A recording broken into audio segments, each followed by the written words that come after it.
noches para niñas rebeldes.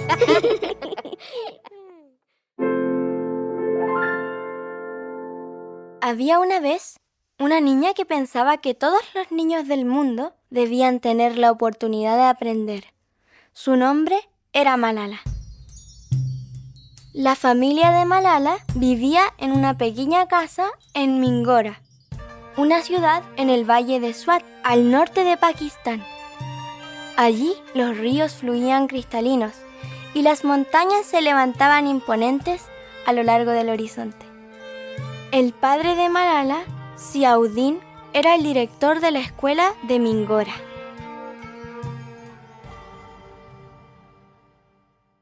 Cuando era pequeña, Malala se paraba al frente del aula vacía, imaginando que daba una clase. Al crecer, iba muy contenta a la escuela, vistiendo con orgullo su uniforme blanco y azul. Pero durante la década del 2000, los talibanes, un grupo político nuevo y estricto, empezaron a tomar el control de la ciudad donde vivía Malala. Ellos decían que muchas cosas estaban mal, como por ejemplo la música, el cine, bailar y las escuelas para niñas.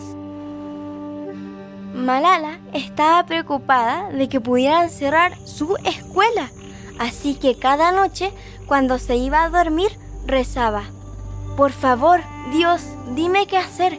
Soy una niña pequeña, pero tal vez tú tienes una misión pequeña para mí». Poco sabía Malala de que su pequeña voz crecería alto y fuerte y un día haría eco alrededor del mundo.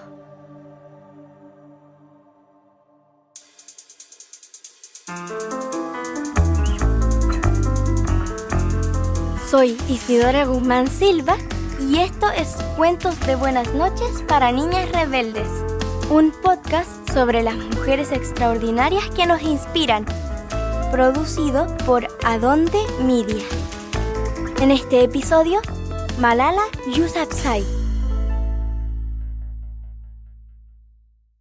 Cuando Malala era pequeña, amaba la pizza, el color rosado y a sus dos hermanos menores, aunque se pelearan todo el tiempo.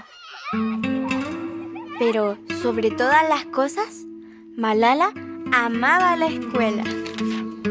Leía montones de libros, daba discursos en clase y resolvía problemas de matemáticas con rapidez. La pared de su habitación estaba llena de trofeos resplandecientes que celebraban sus logros. Malala quería estudiar medicina y sabía que eso requería de mucho esfuerzo. Así que en 2007, cuando los talibanes tomaron el control de su ciudad natal de Mingora, Malala se asustó mucho. En otros lugares, los talibanes habían destruido las escuelas de las niñas para que no estudiaran. Además, atacaban a cualquier persona que dijera algo en su contra. Y entonces, en diciembre del 2008, lo que Malala más temía ocurrió. Los talibanes dijeron que todas las escuelas de niñas de Mingora debían cerrar el mes siguiente. A Malala le dolía hasta lo más hondo de su corazón. ¿Cómo se convertiría en médica si no iba a la escuela? Así que, a la edad de 11 años, Malala decidió contar su historia. Sus padres se preocuparon por su seguridad, pero su papá estaba convencido que los talibanes no serían capaces de hacerle daño a una niña. Malala dio entrevistas a los periódicos y a las estaciones de televisión locales durante los días antes de que su escuela fuera cerrada. Incluso llegó a escribir un diario secreto para la BBC, una famosa estación de noticias de Reino Unido. Rápidamente, las personas alrededor del mundo leyeron sobre Malala y las cosas peligrosas que sucedían en Swat. Pero, aunque las palabras de Malala dieron la vuelta al mundo, no pudo evitar que los problemas llegaran a Mingora. En 2009, El gobierno pakistaní llevó tropas a la ciudad para luchar contra los talibanes. Muchas noches, Malala se iba a dormir con el ruido de los disparos y el estruendo de los bombardeos. Pero un tiempo después, el ejército pakistaní logró sacar a los talibanes fuera de su pueblo. Cuando todo se calmó, lentamente las cosas comenzaron a regresar a la normalidad. Y lo más importante fue que Malala volvió a la escuela. Pocos años después del conflicto, la tranquilidad parecía haber retornado a Mingora. Las calles laberínticas de la ciudad se llenaron con motos y bicitaxis. Los niños jugaban al cricket en las calles.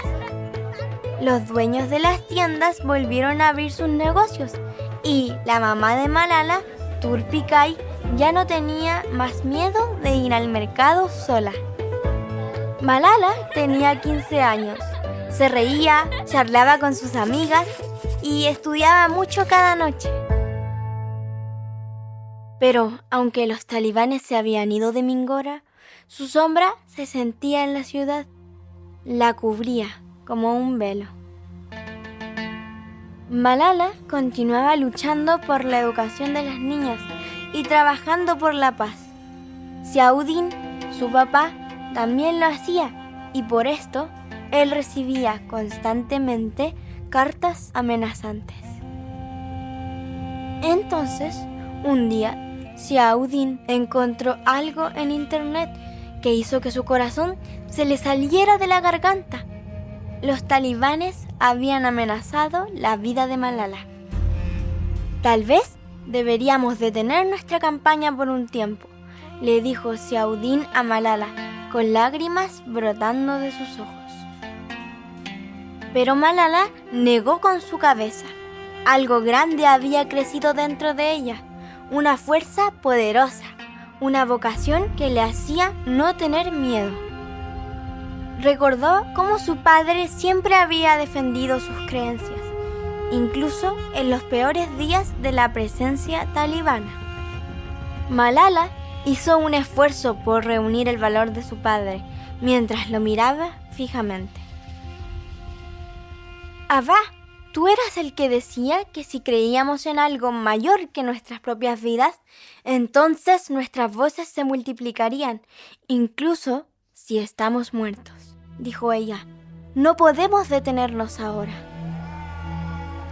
De todas formas, más tarde, Malala se preguntó, ¿qué podría hacer si alguno de los talibanes la atacaba? Se imaginó golpeándolo con su zapato.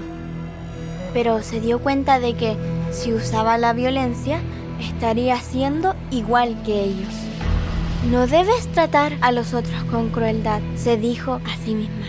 Debes combatirlos con paz.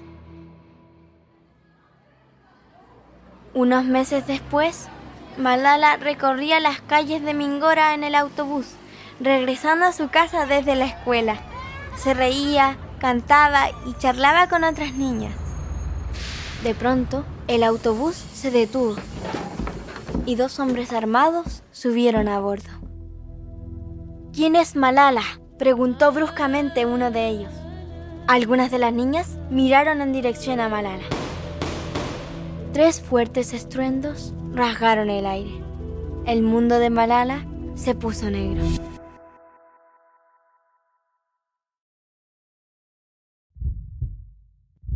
Cuando Malala se despertó, no sabía dónde estaba, tampoco sabía cuánto tiempo había estado dormida. El mundo a su alrededor se veía borroso, y cuando los extraños en su habitación le hablaban, algunos en inglés y otros en su propia lengua, urdu, era como si estuvieran al final de un túnel muy lejano. Malala tenía un tubo en su garganta y cuando movía su cabeza, sentía que un dolor muy agudo atravesaba su cerebro. De repente se dio cuenta que estaba en un hospital. Trató de hablarle a las enfermeras y a los doctores, pero no podía por el tubo que tenía en su garganta.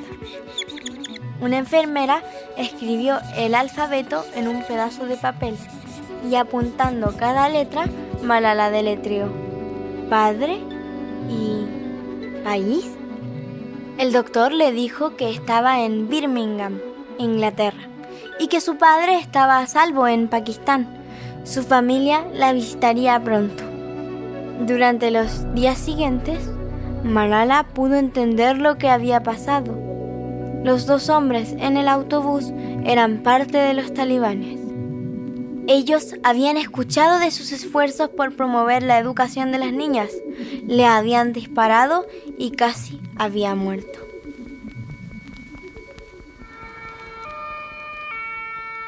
Malala había sido llevada a múltiples hospitales en Pakistán antes de que finalmente la llevaran en avión a Birmingham. Allí había un hospital que se especializaba en el cuidado que necesitaba. El gobierno de Pakistán estaba pagando por ello, le dijeron. Ella no podía creer lo que escuchaba. ¿Qué estaba pasando?, se preguntaba. ¿Cómo es que el gobierno de Pakistán llegó a saber lo que le había pasado? Pero no era únicamente el gobierno pakistaní el que sabía de la historia de Malala. Ahora todos sabían. Las noticias del tiroteo se habían expandido por todo el mundo y mientras Malala se recuperaba, el personal del hospital le entregaba miles de cartas de personas de alrededor del mundo. Las celebridades tuiteaban mensajes optimistas por la recuperación de Malala. Cuando su familia llegó, el presidente de Pakistán los visitó en el hospital. Y el secretario general de las Naciones Unidas, una importante organización internacional, dijo que el próximo cumpleaños de Malala, el 12 de julio de 2013, iba a ser el Día de Malala en la ONU. Malala estaba muy sorprendida al recibir tanto apoyo. No podía esperar a regresar a casa y contarle a su mejor amiga que tenía mensajes de estrellas de cine famosas en los Estados Unidos.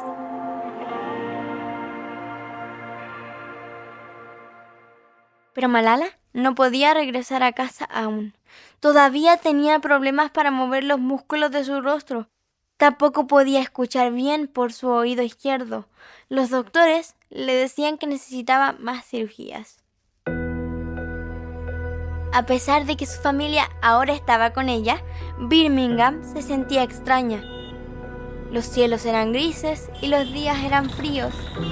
Malala extrañaba a Mingora. Extrañaba el ruido y la risa de sus amigos y familia que siempre se reunían en su casa. Extrañaba ver el atardecer en el horizonte con fuertes colores naranjas y púrpuras. Pero sobre todo extrañaba a sus amigos y amigas. Después de algunas operaciones más, Malala finalmente pudo oír de nuevo y logró sonreír casi tan parecido como solía hacerlo. El presidente de Pakistán le dio a Ziauddin, su papá, un empleo especial del gobierno en Birmingham. Malala estaba agradecida, pero su gratitud era agridulce, porque se dio cuenta de que no volvería a casa, al menos no por un largo tiempo. Su país ya no era seguro.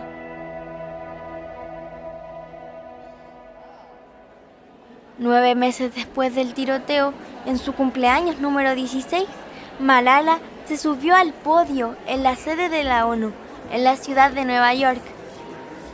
Estaba vestida de rosa, con su atuendo y pañoleta favoritos. La sala estaba repleta de diplomáticos y casi 1000 jóvenes activistas de todo el mundo. Mientras Malala hablaba, el público estaba pendiente de cada una de sus palabras. Malala Day is not my day. El día de Malala no es mi día, dijo. Hoy es el día de todas las mujeres, de todos los niños y de todas las niñas que han alzado su voz para defender sus derechos. Malala contó la historia de lo ocurrido 9 meses antes. They thought that the bullet would silence us. Pensaron que las balas nos harían callar, pero fracasaron, dijo. And out of that silence came thousands of voices. Y de ese silencio surgieron miles de voces. Los terroristas pensaron que cambiarían mis objetivos y detendrían mis ambiciones, pero nada cambió en mi vida, excepto esto. Weakness, fear, La debilidad, el miedo y la desesperanza murieron. Nacieron en cambio la fuerza, el poder y el coraje. and courage was born. Cuando Malala terminó, la sala estalló en aplausos. En la primera fila, su padre le sonreía y su madre se secaba las lágrimas. Al sentarse, Malala recordó todas las oraciones que había rezado de niña, muchas de ellas para poder hacer del mundo un lugar mejor. Y sobre todo, poner un granito de arena para ayudar a los demás. Con una sonrisa, Malala se dio cuenta de que Dios había respondido a sus oraciones. Aunque solo había crecido unos centímetros, ahora se sentía tan alta como el cielo. En los meses y años que siguieron a su discurso en la ONU, las palabras de Malala continuaron resonando en todo el mundo. Y poco a poco, ella y su familia convirtieron su pequeña casa de ladrillo en Birmingham en su nuevo hogar. Malala iba a la escuela como las demás niñas de su barrio, disfrutaba de sus clases, pero a veces le costaba entender las bromas de sus nuevos amigos. En muchos aspectos, no era como las demás niñas de su escuela. Estaba ocupada creando una nueva organización benéfica llamada The Malala Fund, que ayuda a niñas y niños de todo el mundo a ir a la escuela. Y dio la vuelta al mundo para dar discursos, conceder entrevistas y defender los derechos de las niñas y la paz mundial. Incluso escribió un libro. Un día de 2014, Malala estaba en plena clase de química cuando el vicedirector la llamó al pasillo. ¿Estoy en problemas?, preguntó. El vicedirector le comunicó una noticia emocionante. Malala había sido elegida para un premio muy importante que se entrega a las personas que hacen del mundo un lugar mejor, el Premio Nobel de la Paz. Con 17 años, Malala se había convertido en la persona más joven en recibirlo. Malala abrió los ojos de par en par, asombrada. La escuela hizo una asamblea improvisada en su honor, donde ella pronunció un breve discurso. Y luego, Malala volvió a clase. Ahora que se ha graduado de la universidad, Malala sigue alzando la voz para defender la educación de todos los niños y niñas del mundo. Y por la paz, en cada hogar, cada calle, cada pueblo y cada país. Aún así, dice que es una chica como cualquier otra.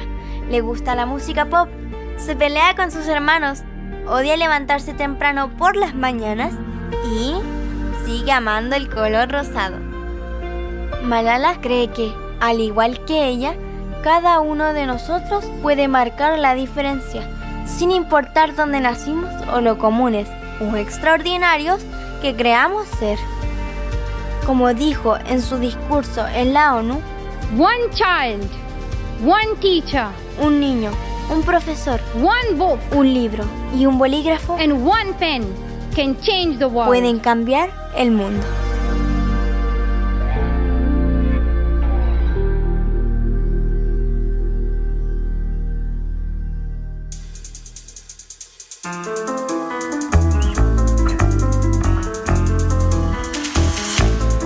Hola, me llamo María Belén Gutiérrez, tengo 8 años y vivo en Bogotá, Colombia. Este episodio fue presentado por Isidora Guzmán. Isidora es activista por la inclusión y la igualdad en Chile, su país de nacimiento. Tras vivir con una discapacidad, la Isi, como le dicen, ha sido embajadora de UN Women, la Teletón y Tremendas. Actualmente lidera la organización colaborativa Encuentra tu lugar. Este episodio fue producido por Adonde Media. Está adaptado del podcast en inglés creado por Rebel Girls, basado en la serie Cuentos de Buenas Noches para Niñas Rebeldes. El libro fue escrito por Elena Favilli y Francesca Cavallo y publicado en español por Editorial Planeta. El equipo de Adonde Media incluye a Laura Hernández en la producción principal. Mariano Pachela fue el supervisor de la producción y realizó el diseño sonoro junto a Giovanna Romano Sánchez. Loran Afel hizo la mezcla y el mastering. Martín Cruz fue el supervisor general de audio y Martina Castro fue la productora ejecutiva. La versión original en inglés contó con Isaac Kaplan-Woolner en la producción, el diseño sonoro y la mezcla de audio. Alexis Stratton escribió el guión y Katie Springer fue la productora ejecutiva. La canción principal fue compuesta por Eletra Barghiacci. Si te gustó, corre ya a compartirlo en redes sociales. Y si quieres escuchar más episodios, ingresa a www.adondemedia.com o búscalo en tu aplicación de podcast favorita. Sigue inspirada y continúa rebelde.